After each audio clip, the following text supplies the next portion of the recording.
was looking for. Two words came up. One was, what was the other one? I forget. But the one that came up more than the others was this hotsu. And hotsu, it just means to begin. So that's why I thought it was good to point out that awakening is just the beginning. You know, you don't get to rest there. But I'm just going to read you. This is my teacher's English translation that he did of Hotsubo Daishin. I'm not going to read the whole thing, but just the introductory bit. Okay. So Dogen says this: in general, there are three kinds of mind. The first, chitta, here is called thinking mind. The second, hridaya, is here called the mind of grass and trees. And my teacher has a little footnote that says that's the intuitive mind, or the kind of non-thinking mind. Maybe we call that the reptilian brain or something like that in our modern day. I'm not sure if we're talking about quite the same thing, but it's the mind that kind of exists before thought exists. The third, hridaya, is here called experienced and concentrated mind.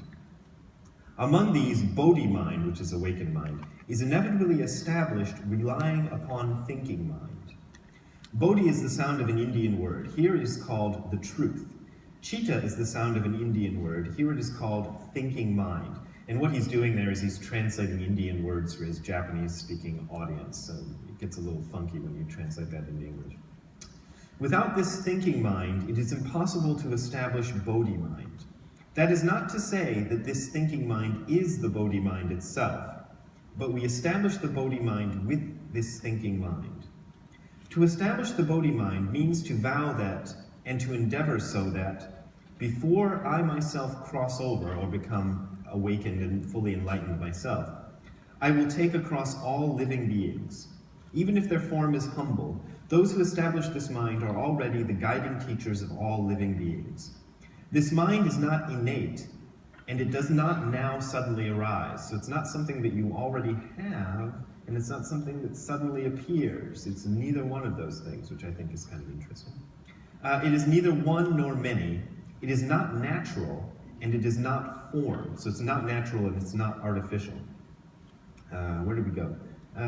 It does not abide in our body, and our body does not abide in this mind. This mind does not pervade the Dharma world. It is neither of the past nor of the future. It is neither present nor absent. It is not of a subjective nature. It is not of an objective nature.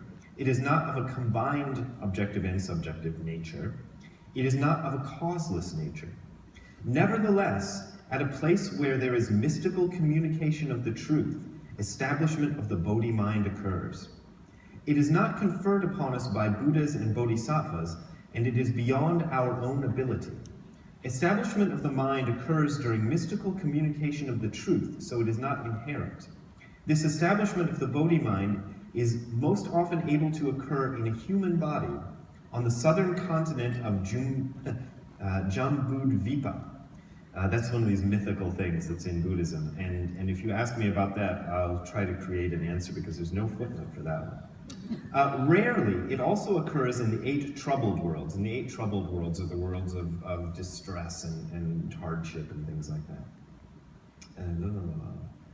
Oh gosh, I keep losing my place. Okay, here we go. After establishing the bodhi mind, we do training for 3 askamska kalpas, or 400 great kalpas. A kalpa is an it's an incredibly long time. It's the time I think it takes a butterfly to wear down a boulder if it flies by and touches the boulder lightly with its wings once every 100 years. So that's how long a kalpa is. In some cases, we practice for countless kalpas and become a Buddha. In other cases, we practice for countless kalpas to make living beings cross over before us, finally not becoming a Buddha ourselves, but only taking across living beings and benefiting living beings. This accords with the attitude of delight in bodhi, delight in awakening or enlightenment. In general, the bodhi mind ceaselessly operates through the 3 forms of behavior. These are all the forms of behavior we do, so that all living beings may somehow be caused to establish the bodhi mind and be led to the Buddha's truth. Vainly to confer worldly pleasures is not to benefit living beings. This establishment of the mind and this practice and experience have far transcended the facade of delusion and enlightenment, have risen above the triple world, and have surpassed all things. And that's his introduction to this chapter about awakening. I think that's a difficult little passage, but I kind of chose it because it's difficult.